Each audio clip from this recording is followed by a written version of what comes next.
Coucou tout le monde et bienvenue aux nouvelles personnes sur cette chaîne. Re-bienvenue à tous mes abonnés et j'espère que vous allez très bien. Alors aujourd'hui, comme vous avez pu le remarquer, via la miniature et via le titre de la vidéo, on va parler de... C'est ça, exactement. On va parler de cheveux pour ceux et celles qui n'auraient pas compris. On va mettre en avant le deuxième aspect de la chaîne. Il s'agit de l'aspect valorisation. On parlera du cheveu afro avec notre invité Tsi Bentoum. Tsi Bentoum est cheveutologue et a décidé donc de partager avec nous le fruit de ses recherches. Son objectif est d'émanciper le cheveu afro grâce à des méthodes ancestrales. Alors, qui est Tsi Bentoum? Qu'est-ce qu'un cheveutologue? Qu'est-ce qu'un cheveu afro? Quelles sont ses méthodes ancestrales? Toutes les questions que vous vous posez, vous aurez les réponses dans l'interview qui va suivre. Alors, j'aimerais clarifier deux points avec vous. Premièrement, j'aimerais qu'on arrête d'utiliser le terme crépus et d'utiliser le terme kinky en anglais. Donc crépus, cheveux crépus et kinky hair en anglais. Donc c'est vraiment très péjoratif et dans l'interview, vous allez comprendre pourquoi. Je vous invite vivement à écouter jusqu'à la fin. Le deuxième point est le suivant. Soyez curieux et curieuses et découvrez avec nous comment est-ce que nos anciens prenaient soin de leurs cheveux, pourquoi est-ce qu'ils prenaient soin de leurs cheveux de la sorte, est-ce que ça marcherait pour nous présentement avec nos différents styles de vie. Je trouve que c'est très important de valoriser ce qu'on a, de valoriser qui on est. Donc, franchement, vous êtes tous et toutes les bienvenus. Que vous soyez afro vous-même, que vous soyez, je sais pas moi, des parents pas afro du tout, mais vous avez peut-être des enfants qui ont des cheveux afro, vous aimeriez en savoir un peu plus, vous aimeriez apprendre peut-être comment prendre soin des cheveux de ce type et tout. Bah, écoutez, la vidéo est là pour ça. Moi, comme d'habitude, je vous donne rendez-vous à la fin de la vidéo. Avant de commencer, n'oubliez pas de liker, n'oubliez pas de vous abonner à la chaîne et d'activer la cloche de notification pour ne rien rater à chaque fois que je poste une nouvelle vidéo. Mais avant tout, laissons place au jingle.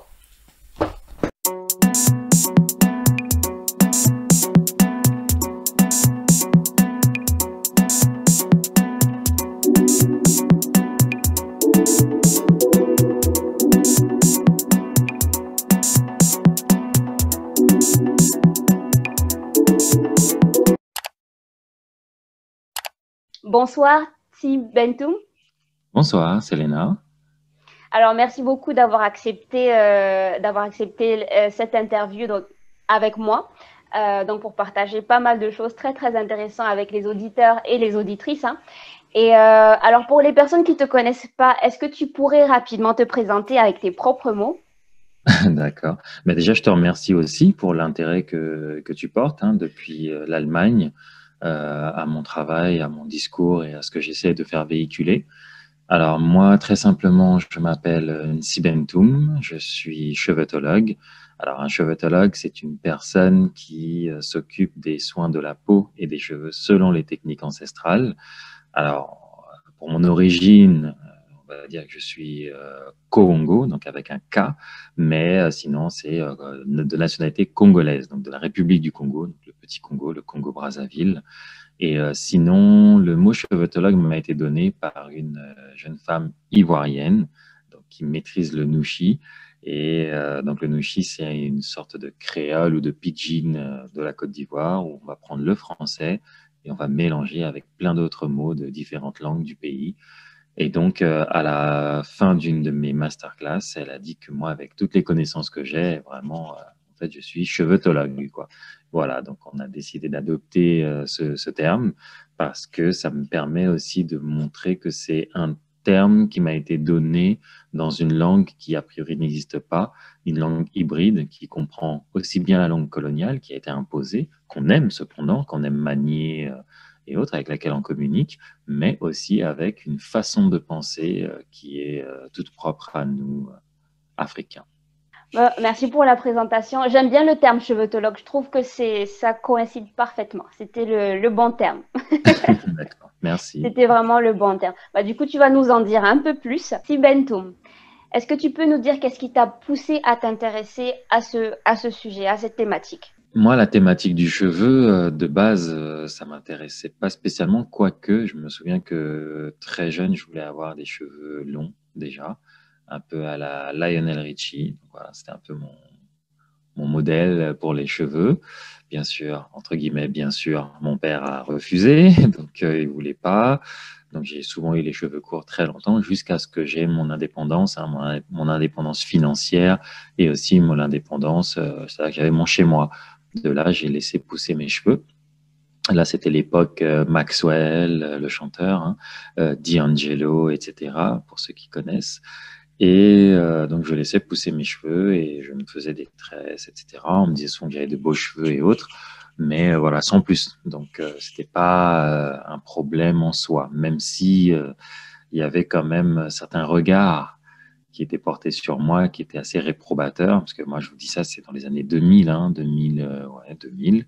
Et donc, j'avais déjà des cheveux longs, tressés. Donc, soit j'étais un voyou, soit un drogué, ou soit on pouvait avoir des doutes concernant mon orientation sexuelle. Donc, comme si un style de cheveux ou un style vestimentaire pouvait nous définir. Et soit, en fait, on pouvait se dire que j'étais tous les trois en même temps. Donc, voilà. Donc, plus tard, quand je termine mes études dans la banque finance, je décide d'aider un peu, de m'orienter plus vers l'Afrique. Puis là, j'entends un audio, une interview audio d'une dame qui avait la prétention de réparer ou d'entretenir les cheveux afro selon les techniques ancestrales, quoi. Donc là, moi, ça m'a vraiment subjugué. Et en plus, étant intéressé par l'Afrique et ayant fait, comment dire, une carrière dans la banque finance, et je me suis dit, ah, il y a quand même, ça peut être intéressant parce que ça peut lier l'utile à l'agréable. Et en fait, cette dame, donc, c'est feu Gillette Lewatt. Donc, moi, je l'ai toujours appelée Dame Lewatt parce que j'estime que ce qu'elle a fait, c'était vraiment énorme, tout simplement. Donc, c'était un peu comme une sorte de pseudo-titre de noblesse que je donnais. Et donc, je la rencontre et je collabore avec elle pendant quelques temps.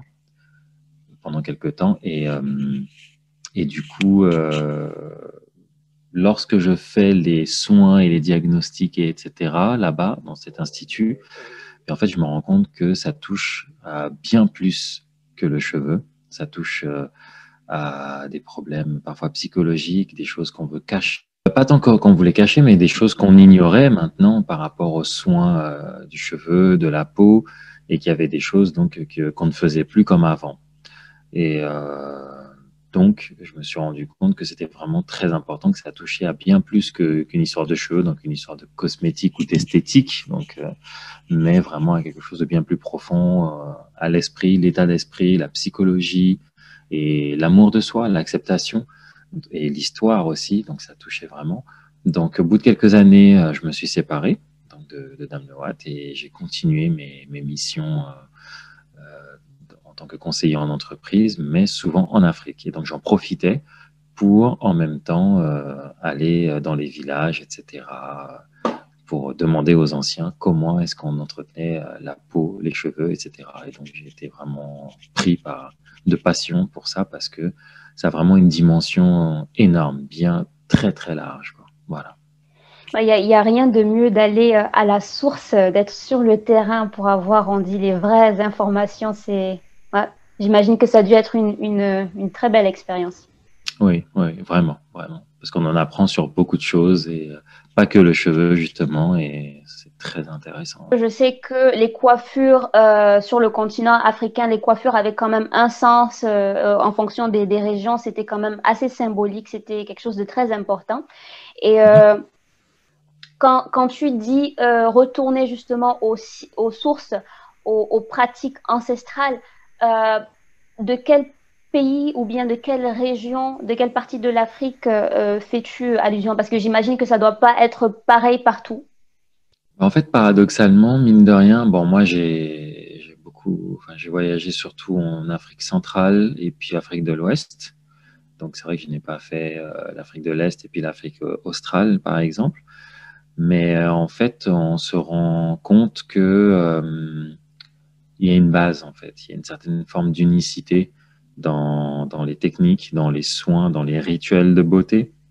Et et voilà, donc en fait, il va y avoir des dérivés, l'utilisation de certaines plantes. Il y avait une certaine forme d'unicité en fait.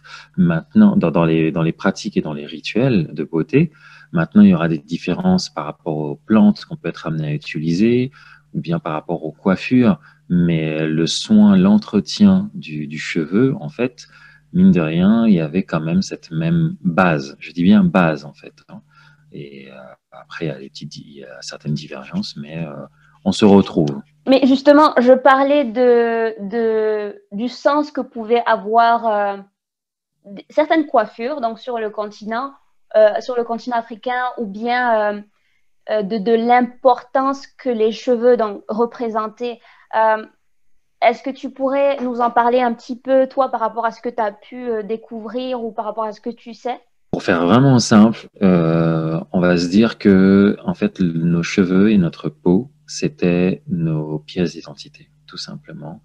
Plus que nos pièces d'identité, mais on va le résumer comme ça pour qu'on ait un peu un repère. C'est-à-dire que tel que tu es là aujourd'hui, selon la coiffure que tu aurais eue, je saurais déjà de quel peuple tu es. Et selon le peuple, je saurais si tu es une princesse, si tu es dans le clan des forgerons ou que sais-je, si tu es déjà marié ou pas, parfois même jusqu'au nombre d'enfants que tu as déjà.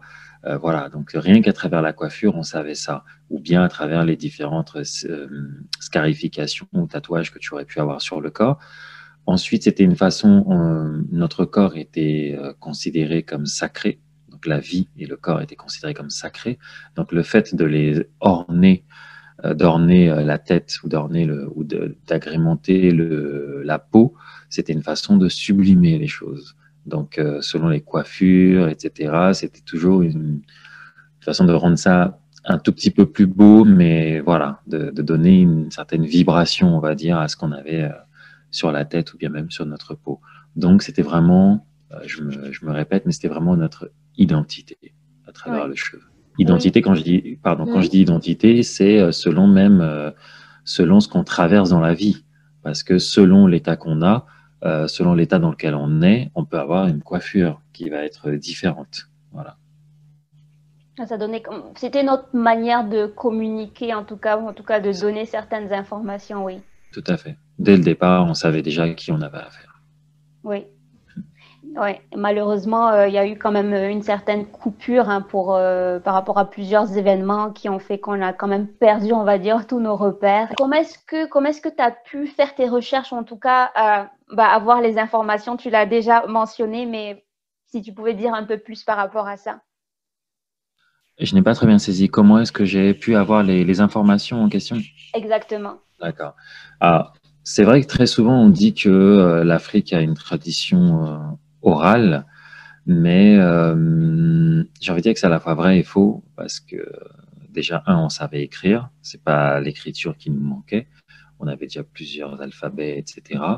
Et ensuite, c'était aussi parce qu'il y avait certaines choses qui devaient passer par l'oralité. En tout cas, c'est une notion de paradigme, en fait. C'est-à-dire que la transmission, la connaissance passait par l'oralité, que ce soit dans une relation de maître à élève, une relation de parent à enfant, donc ça peut être la mère qui transmet à l'enfant, le père qui transmet à l'enfant, ou bien l'ensemble du village, c'est-à-dire toutes les personnes qui sont autour qui transmettent, dans le sens où toute personne qui vient d'un village ou d'une culture, déjà l'enfant appartient au peuple de manière générale. L'enfant appartient au village, l'enfant appartient. Donc en fait, il n'y avait pas cette crainte de perdre la tradition ou la coutume, puisque tout le monde la connaissait de base. Puis qu'il y avait justement souvent les fameuses classes d'âge, les gens qui allaient se faire initier au même âge ou autre, plus ou moins au même âge.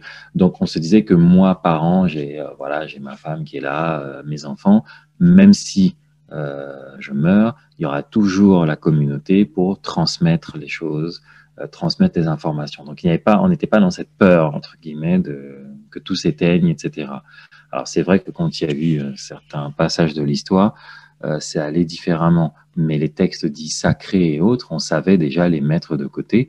Maintenant, la vie de tous les jours, on se disait que ça passait par la tradition orale. Pourquoi orale? Parce que déjà aussi, il y avait la présence. Donc tu es là à côté de moi, je vais te transmettre des choses. Ta mère t'apprend une recette de cuisine, eh bien, elle va pas te l'écrire parce que entre l'écrit et la réelle pratique, il y a tout un monde. Même quand elle est au téléphone et qu'elle t'explique une recette, c'est pas la même chose que si elle est à côté en te disant, ah, là, tu mets trop d'huile. Tu dis, ah, mais attends, maman, tu m'as dit 250 millilitres. Oui, mais non, t'inquiète. Fais ce que je te dis et tu te rends compte que ton plat est réussi au final. Donc ça, je pense que c'est plutôt cette maîtrise que nos anciens avaient et non pas, c'est pas du tout en tout cas une carence, on va dire, ou une absence de. Maintenant, je pense qu'ils ont été surpris par ce qui s'est passé, par la traite négrière, l'esclavage, etc., et le système de désintégration organisée de nos chaînes de transmission. Et par rapport à ça, ils se sont quand même organisés, malgré tout, pour pouvoir transmettre avec moi ceux que j'appelle les gardiens du temple, qui ont été très discrets, qui ont dû se faire très très discrets pour pouvoir conserver ces informations-là et les transmettre jusqu'à des gens comme moi et comme tant d'autres hein, qui essayent un peu partout dans la diaspora et même sur le continent bah, de remettre au goût du jour nos, nos, nos, nos connaissances. Voilà. Ouais. Ouais. Non, c'est vrai, mine de rien, quand on cherche bien, on est étonné hein, parce qu'on trouve, il y a énormément de choses qui sont pas forcément connues. On dit qu'elles n'existent pas, mais bon, il faut chercher. Hein. Mais après, je suis d'accord avec toi hein, pour l'exemple avec la cuisine, parce que je sais que moi, je fais ça avec maman, avec la caméra toujours. Ah, voilà, c'est Je ça. dis pas non, je mets tout ce qu'elle me dit. Voilà, ben voilà. Du coup, Si. si Bentoum, à quel moment est-ce que tu te dis qu'il faille que tu partages ces informations? Est-ce que c'était un besoin? Est-ce que c'était un devoir, une demande parce que tu as peut-être ressenti enfin, que les gens étaient un peu perdus avec tout ce qu'il y avait? Mhm. Qu'est-ce qui t'a vraiment, qu'est-ce qui t'a poussé à vraiment partager ça? J'ai envie de dire, c'est un peu tout ça, à la fois un besoin, une demande et puis un constat. C'est de se rendre compte que, OK, tu peux pas rester là à avoir compris certaines choses, à avoir reçu déjà et à garder ça en toi sans le partager. Et ensuite, c'est surtout quand tu commences à voir la souffrance, très souvent des petites filles, qu'on va commencer à coiffer, tresser, ça se passe à côté de toi, tu regardes, tu vois que c'est douloureux. Alors que toi, tu sais, tu as peut-être une solution pour elle. Attends, non, tu peux pas rester sur place comme ça sans brancher. Et donc, c'est d'y aller avec une certaine pédagogie, une certaine douceur aussi, surtout vis-à-vis des parents, notamment de la mère, puisque c'est souvent la mère qui tresse, en sachant que je suis un homme. Donc, ouais, ok, t'es bien gentil, mais heureusement, mon passeport est là, c'est-à-dire mes cheveux. Donc, quand on me regarde, moi, c'est très souvent, on me regarde pas dans les yeux, on me regarde dans les cheveux. On dit, ah, ok, il parle, mais ouais ça a l'air quand même ouais, il a quand même de bons cheveux, donc ok.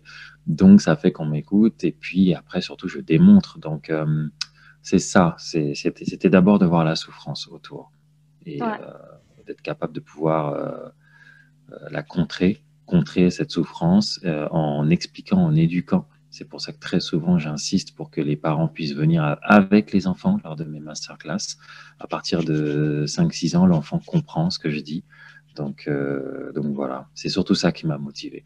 Après, quand on va un peu plus loin, c'est aussi par rapport à des femmes qui sont déjà plus âgées, hein, personnes de ma génération, des petites sœurs, comme je dis, ou même des mamans aussi, donc cette fois-ci plus vieilles que moi, c'est de leur expliquer qu'il n'est pas trop tard, il n'y a pas forcément de fatalité, on peut repartir sur de bonnes bases et voilà. ouais. Non, non, c'est vrai. Et puis comme tu dis, c'est vrai que c'est un peu dur de croire, de faire confiance à des personnes qui te parlent d'un sujet et tu as l'impression elles connaissent rien du tout par rapport au sujet. Ces personnes-là n'ont pas elles-mêmes pratiqué ça. Comme là, tu dis, je sais pas moi, si t'avais pas, enfin si t'avais peut-être, je sais pas, rasé tes cheveux et que tu parles de ça, les gens allaient te regarder peut-être bizarrement, genre qu'est-ce qu'il raconte? Non seulement comme C'est tu ça. dis, t'es un homme, genre entre guillemets, qu'est-ce que tu connais? Et C'est ça. ouais, malheureusement. Quand on dit cheveux crépus, cheveux nappis, donc c'est péjoratif. Du coup, comment est-ce qu'on devrait appeler notre texture de cheveux? Bah, en fait, je pense qu'on pourrait tout simplement dire le cheveu afro. Parce que dès l'instant qu'on dit le cheveu afro, on sait que c'est un cheveu qui est porté par des afros, donc en gros des noirs, noirs ou métis ou autres. Et voilà, on sait qu'on parle de cheveux de ces personnes-là, de cette catégorie de personnes. Et est-ce que tu pourrais justement peut-être répéter pourquoi est-ce que le terme voilà, crépus est péjoratif, s'il te plaît? Alors, le terme crépus, on me ramène souvent à l'étymologie. Effectivement, l'étymologie de crépus, ça signifie quelque chose, c'est pas quelque chose qui est frisé, c'est quelque chose qui est extrêmement frisé. Parce qu'en fait, le U de crépus, ça signifie beaucoup, en fait. Je crois que c'est en grec. Donc, c'est quelque chose qui est très frisé, en fait. Jusqu'ici, on peut se dire, il n'y a pas de problème. Sauf que lorsqu'on parle du terme crépus, on peut l'utiliser en botanique, en parlant des pores, des feuilles qui pouvaient être très très très frisées, donc crépus. On pouvait l'employer aussi en termes comment dire, de zoologie, donc on pouvait parler du poil d'une bête, qu'un bœuf ou une vache ou un taureau ou un âne a le poil crépus. Mais lorsqu'on l'employait sur des êtres humains, en tout cas à l'époque, lorsque là, puisque c'est du français, lorsque le français se voit ou lorsque le blanc se voit entre eux, ils n'utilisaient pas le terme crépus. Et pourtant, il y a des blancs qui ont des cheveux quand même assez bouclés. Parfois même plus bouclés que certains afros, hein, de manière naturelle. Donc, mais là, on n'emploie pas le terme crépus. On ne dit pas le terme, il a le cheveu crépus, vraiment, quoi. Sauf peut-être rare cas que je ne connais pas.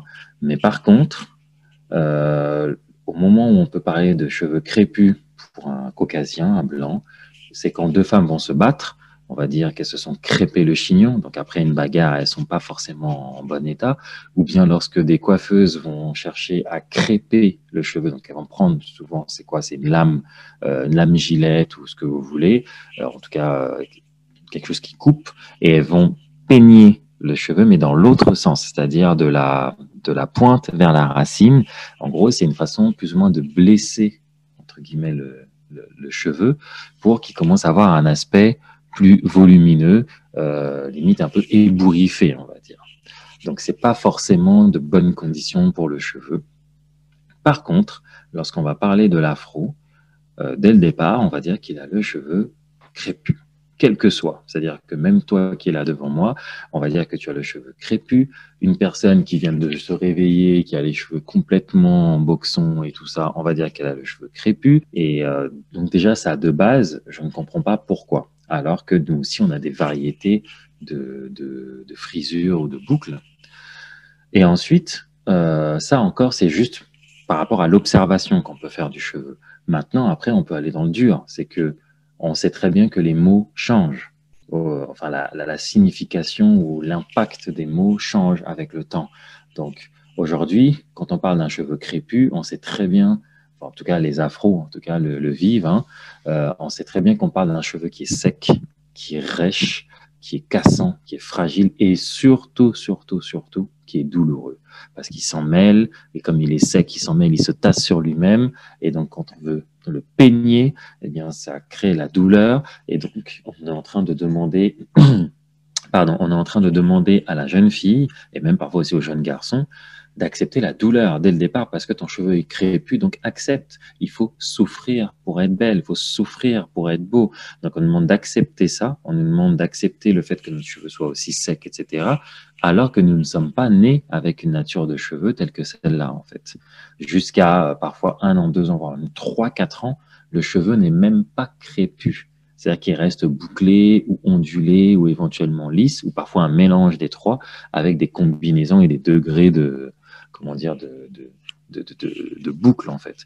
Donc, pourquoi est-ce qu'on devra accepter ce terme qui au final ne retranscrit pas vraiment la réalité de notre cheveu? Alors que quand on dit cheveux afro, ça nous laisse un champ des possibles et ça nous laisse aussi toutes les différentes choses.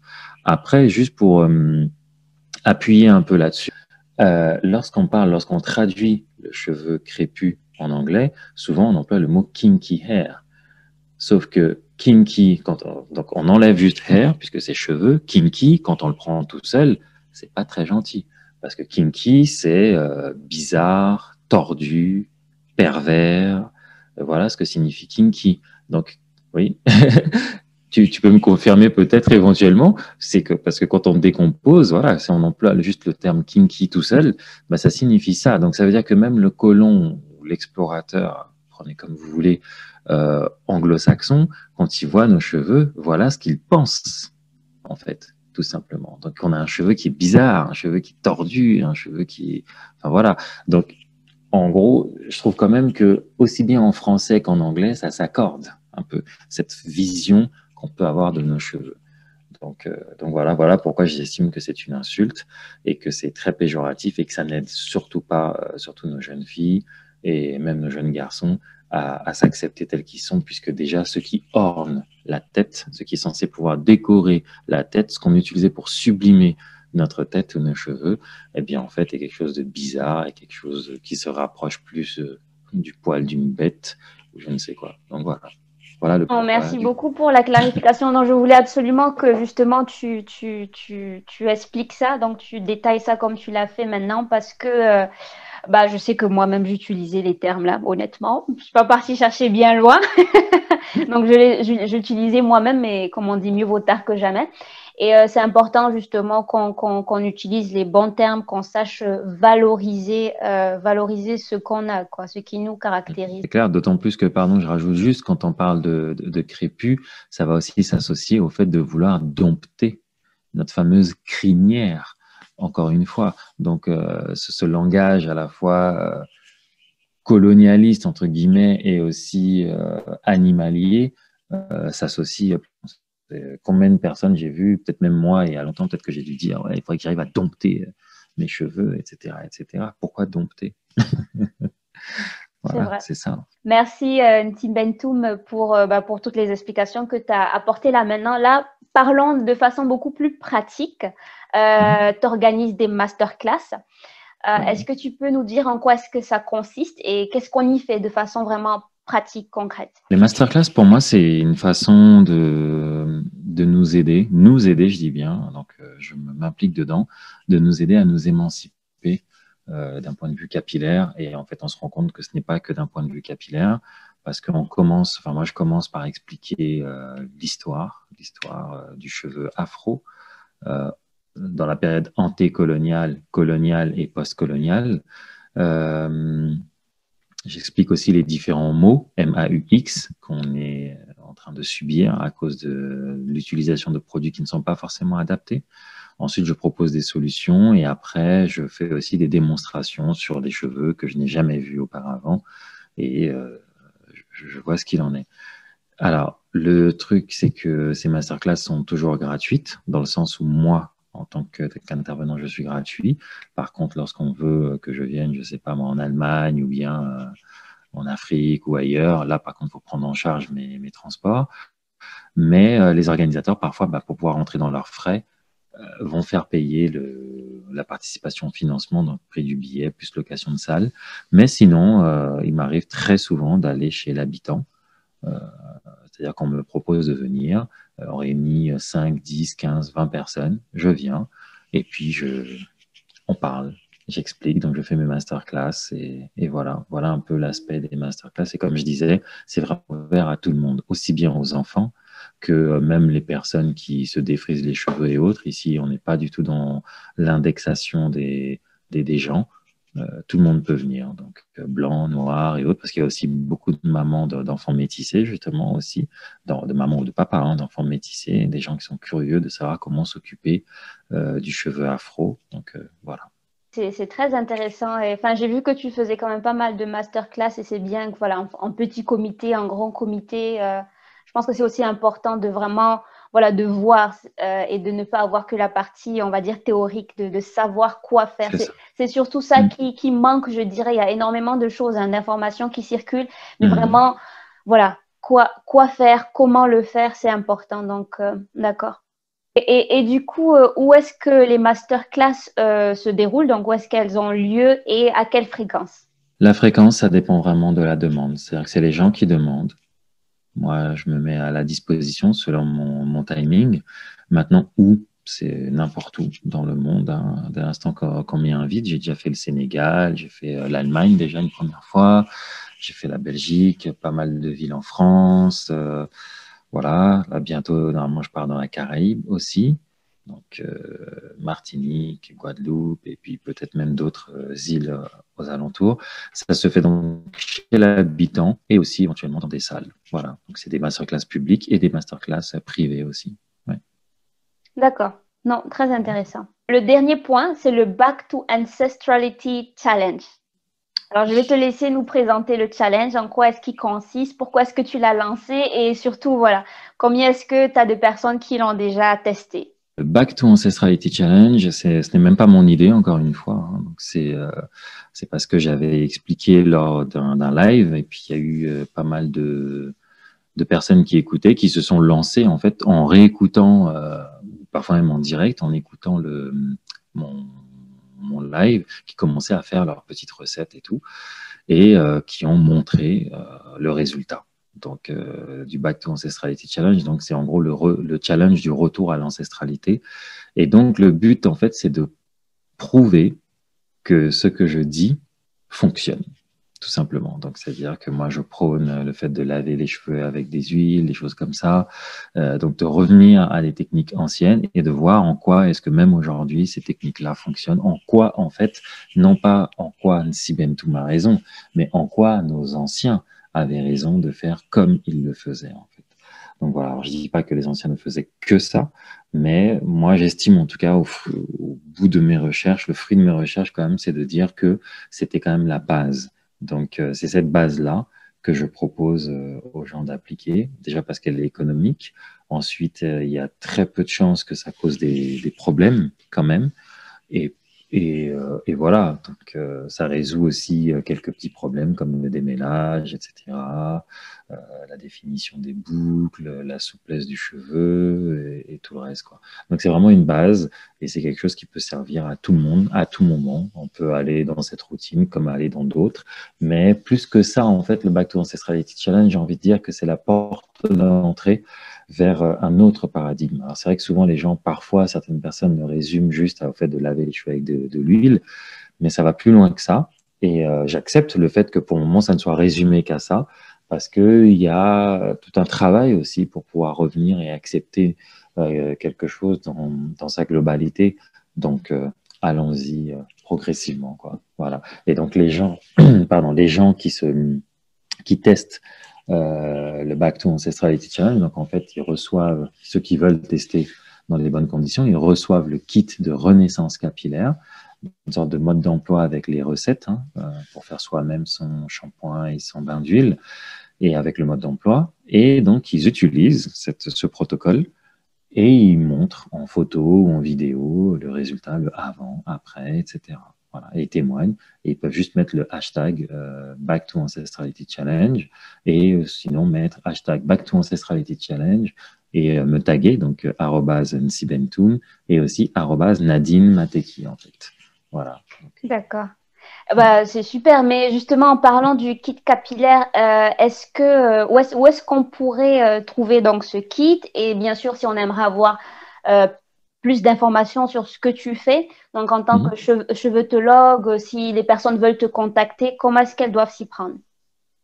Alors pour me contacter, hein, on me trouve quasiment partout, hein, donc ça va c'est vrai que je suis un peu plus actif sur Instagram, donc Instagram, Facebook, donc c'est la page Sibentoum, le cheveutologue.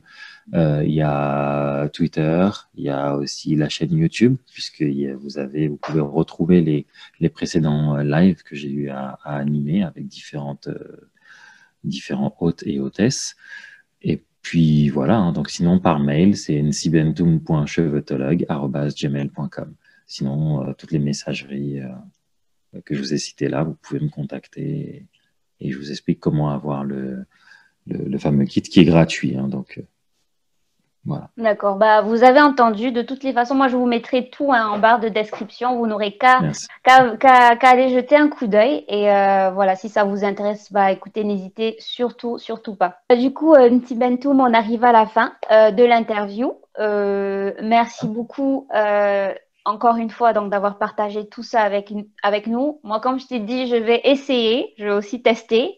Honnêtement, comme je t'ai dit, je fais déjà pas mal de choses de mon côté et ça me va très bien. Donc, je Mhm. pense que je ne serai pas pas déçu, je te tiendrai au courant. Est-ce que tu aimerais dire un mot Avec pour plaisir. la fin pour nos auditeurs et nos auditrices? Un mot, bah, je sais même pas quoi dire, mais bon, en tout cas, au niveau, moi, c'est vrai que je me définis plus dans l'ancestralité. Donc, ce que je vous invite à faire vraiment, c'est à revaloriser nos anciens. Euh, Comment les revaloriser? C'est déjà rien que vous intéresser à eux, leur poser beaucoup de questions, beaucoup, beaucoup, beaucoup. Au début, ils vont être un peu gênés parce que c'est des choses qu'ils ont voulu enfouir, qu'ils ont voulu oublier et tout ça. Mais au bout d'un certain temps, ça peut aussi leur faire plaisir, ça peut leur rappeler beaucoup de choses. Moi, c'est ce qui m'arrivait lors des masterclass où j'avais souvent plusieurs générations. Il y avait la grand-mère, la fille, la petite-fille. Et des fois, je disais des choses qui évoquaient des souvenirs à la grand-mère, qui disait ah oui, c'est vrai qu'on faisait comme ça. Et puis, tu as la fille qui regarde comme ça et dit mais pourquoi tu m'as pas dit et tout ça. Oh, ben écoute, moi, je pensais que voilà, c'est la modernité, etc., etc. Donc, vraiment, continuez à interroger vos anciens parce que c'est comme ça qu'on tisse des liens avec des gens qu'on croit parfois connaître entièrement, alors qu'en fait, il y a beaucoup de notre histoire et donc de notre ADN aussi, puisque maintenant, c'est prouvé quand même que nos histoires aussi peuvent jouer sur la composition pardon, de notre ADN. Donc, ça nous aide aussi à mieux nous comprendre au présent et à mieux préparer aussi notre avenir, quoi. Donc, moi, ça serait vraiment ça. Et puis, bah, te remercier aussi pour ce que tu fais, parce que c'est faut pas croire, mais c'est pas du tout évident le fait de prendre son courage, de se dire ok, je vais prendre du temps sur moi pour faire ce genre d'émission, le fait d'aller contacter des gens, parfois des gens qui ne répondent pas tout de suite, ou bien des gens qui peuvent t'envoyer bouler. Enfin, je connais, je pense que c'est que tu as dû passer par là, ou en tout cas que tu passeras aussi par là, ça fait partie. Et le simple fait que tu continues à le faire et tout, même pas que pour toi, puisque au final tu pourras faire des entretiens comme ça, mais le fait de le partager, bravo. Bravo, parce que Bah, merci beaucoup. c'est ça aussi la transmission, quoi. Voilà. Merci Voilà. beaucoup, c'est très gentil, j'apprécie beaucoup. Et je retiens ta phrase, c'est Emancipate your hair. Exactement, c'est ça. Ouais. Ça Emancipate your vient de hair. la chanson de Bob Marley, j'imagine. Exactement, c'est une petite parenthèse. Et puis, c'est aussi parce que j'ai demandé conseil à un de mes vieux. Quand je dis un de mes vieux, il se trouve qu'il est plus jeune que moi, normalement, je crois, de quelques années à peine. C'est le docteur Hamzat Boukhari, qui est historien. Je vous invite à vraiment à le connaître, à chercher qui il est, parce que pour moi, je pense que c'est peut-être un des plus brillants de sa génération, je pense, pour tout ce qui touche l'histoire et plus encore. Il a une certaine finesse dans les analyses, etc. Et puis surtout, il a écrit un livre qui, pour moi, devrait être une sorte de best-seller, un livre que tout le monde doit avoir, qu'on doit s'offrir d'ailleurs. Dès l'âge de 13-14 ans, on doit pouvoir offrir ça à nos enfants, je pense. C'est Africa Unite. Donc, c'est un livre qui écrit, qui raconte un peu l'histoire du peuple, du panafricanisme et donc du peuple aussi afro dans toute la grande famille, depuis les mouvements de libération dans la Caraïbe jusqu'aux luttes d'indépendance sur le continent africain. Donc, c'était la petite parenthèse, c'est aussi un hommage que je me dois de lui rendre parce que quand je dis que c'est mon ancien, c'est parce que dans ce domaine, c'est lui qui m'apprend des choses, donc c'est l'aîné. Et donc, lui, il m'a expliqué à moi et d'autres que voilà, décoloniser, c'est pas forcément le bon terme, puisque celui qui peut décoloniser, c'est le colon. Mais par contre, nous, on peut s'émanciper. Et donc là, j'ai beaucoup aimé et je me suis dit que ça serait un bon parallèle avec justement la chanson de Bob Marley, ouais, effectivement. Voilà un peu l'origine de Emancipate Your Hair. Ah, j'aime beaucoup. Voilà. J'aime Donc, beaucoup. je suis parti puiser chez les autres pour proposer quelque Bah, chose. c'est ça, il faut savoir s'inspirer de ce que les autres ont fait. Non, c'est Exactement. super. Bah, tu pouvais Ouais. pas mieux terminer l'interview que ça. D'accord, Non, ça marche. c'est vraiment Ok, bien. Bah, écoute, merci beaucoup merci. et on se dit à très bientôt. Merci à toi. Au À très revoir. bientôt. Au revoir. On se retrouve encore comme convenu, j'espère que la vidéo vous a plu. Moi en tout cas j'ai appris énormément de choses et je vais pas vous mentir, j'utilisais moi-même justement le terme crépus, le terme kinky, donc sans vraiment avoir cherché à savoir d'où est-ce que ça venait, est-ce que c'était adéquat ou pas. Mais je suis vraiment contente d'apprendre ça maintenant, donc il n'est jamais trop tard, mieux vaut tard que jamais comme on dit. Et c'est important donc d'utiliser les bons termes et d'apprendre à se valoriser. Et je trouve que le slogan Emancipate your hair, donc émanciper le cheveu afro, il est vraiment, il colle parfaitement. Si la vidéo vous a plu, n'hésitez vraiment pas à liker la vidéo quand même et à partager massivement pour que de plus en plus de personnes apprennent encore plus de choses sur nos textures de cheveux. Donc je sais qu'il y a pas mal d'entre vous qui ont déjà testé donc le challenge, le Back to Ancestrality Challenge. Donc dites-nous en commentaire, est-ce que ça vous a plu? Quels ont été les résultats? Est-ce que vous allez refaire ça encore? Voilà, vraiment partagez avec nous le maximum d'informations, partagez la vidéo et abonnez-vous à la chaîne pour ne rien rater à chaque fois que je poste une nouvelle vidéo. Sur ce, je vous dis de prendre soin de vous et on se dit à très bientôt pour une nouvelle vidéo.